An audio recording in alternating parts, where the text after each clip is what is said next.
अभिमन्यु पांडवों के सबसे महान योद्धा अर्जुन और सुभद्रा के पुत्र थे। सुभद्रा भगवान कृष्ण की बहन थीं, इसलिए अभिमन्यु को भी कृष्ण का विशेष स्नेह प्राप्त था। वे बाल्यावस्था से ही एक अत्यंत तेजस्वी और वीर योद्धा के रूप में उभर रहे थे। महाभारत के युद्ध के समय उनकी आयु लगभग 16 वर्ष की थी, लेकिन उनकी युद्ध कौशल, साहस और आत्मविश्वास किसी भी अनुभवी योद्धा से कम नहीं था। अभिमन्यु को अपनी मां सुभद्रा के गर्भ में ही कई युद्ध कौशलों का ज्ञान प्राप्त हुआ था। अर्जुन ने एक बार गर्भवती सुभद्रा को चक्रव्यूह की रचना और उसे भेदने के तरीके के बारे में बताया था। अभिमन्यु गर्भ में रहते हुए इस ज्ञान को सुन रहे थे और उन्होंने चक्रव्यूह में प्रवेश करने की कला सीख ली, लेकिन चक्रव्यूह से बाहर निकलने का तरीका अर्जुन बताने से पहले ही सुभद्रा सो गई, जिससे अभिमन्यु ने केवल आधा ज्ञान ही प्राप्त किया। महाभारत का युद्ध कुरुक्षेत्र में लड़ा जा रहा था। इस युद्ध में कौरवों और पांडवों के बीच अनेक प्रकार की युद्ध रणनीतियां बनाई गईं। कौरवों की ओर से आचार्य द्रोण, जो कौरवों के सेनापति थे, ने 13वें दिन एक विशेष युद्ध नीति का निर्माण किया जिसे चक्रव्यूह कहा जाता है। यह एक जटिल और अचूक रचना थी, जिसमें दुश्मन अगर एक बार फंस जाता तो वह आसानी से बाहर नहीं निकल पाता। चक्रव्यूह को भेदने के लिए विशेष रणनीति और युद्ध कौशल की आवश्यकता थी, जिसे कुछ ही योद्धा जानते थे।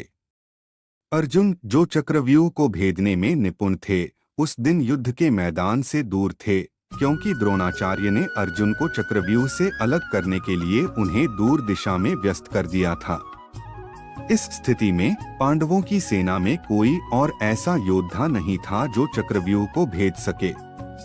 तब अभिमन्यु ने आगे आकर यह चुनौती स्वीकार की। अभिमन्यु ने अपने मामा श्री कृष्ण और माता सुभद्रा से सुनी हुई बातें याद की और चक्रव्यूह में प्रवेश करने की अनुमति मांगी। युधिष्ठिर और अन्य पांडवों ने पहले अभिमन्यु को रोकने की कोशिश की, क्योंकि उन्हें ज्ञात था कि अभिमन्यु के पास चक्रव्यूह से बाहर निकलने का तरीका नहीं है। परंतु अभिमन्यु ने दृढ़ निश्चय के साथ कहा, यदि मैं चक्रव्यूह को भेदने में सक्षम हूँ, तो मैं बाहर निकलने का भी उपाय खोज लूंगा। युद्ध में वीरता ही महत्वपूर्ण है और मैं इसे सिद्ध करूंगा।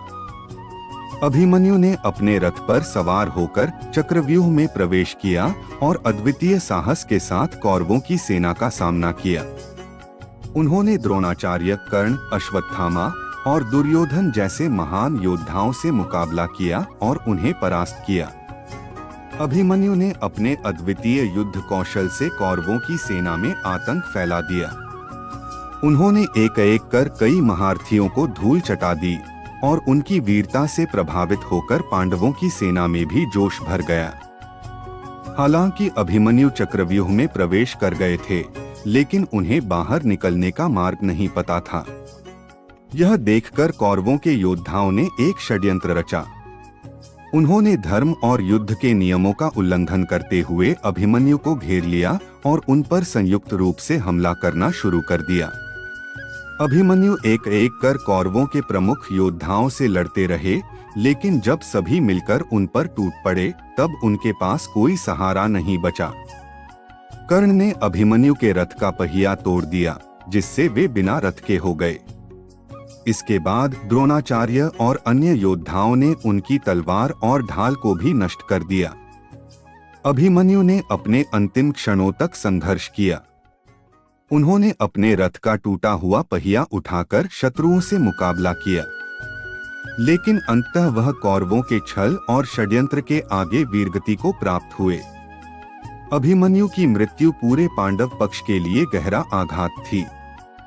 उनकी वीरता, साहस और बलिदान ने सभी को स्तब्ध कर दिया। अर्जुन, जो अपने पुत्र की मृत्यु की सूचना सुनकर अत्यंत शोकाकुल हुए, ने प्रतिज्ञा की कि वे जयद्रथ, जो अभिमन्यु की मृत्यु के लिए आंशिक रूप से जिम्मेदार थे, का वध करके अपने पुत्र की मृत्यु का प्रतिशोध लेंगे। अगले दिन अर्जुन ने अपनी प्रतिज्ञा पूरी की और जयद्रथ का वध किया। अभिमन्यु की यह गाथा महाभारत के युद्ध की सबसे वीरतापूर्ण और मार्मिक कथाओं में से एक है। उन्होंने मात्र 16 वर्ष की आयु में जिस प्रकार से युद्ध लड़ा वह अकल्पनीय है।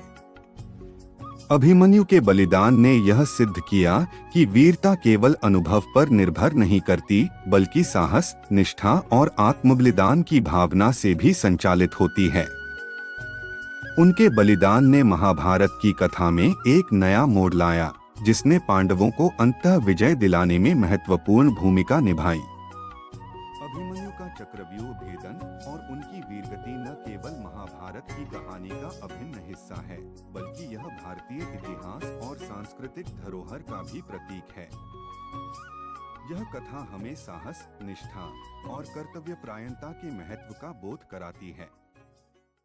अभिमन्यु का बलिदान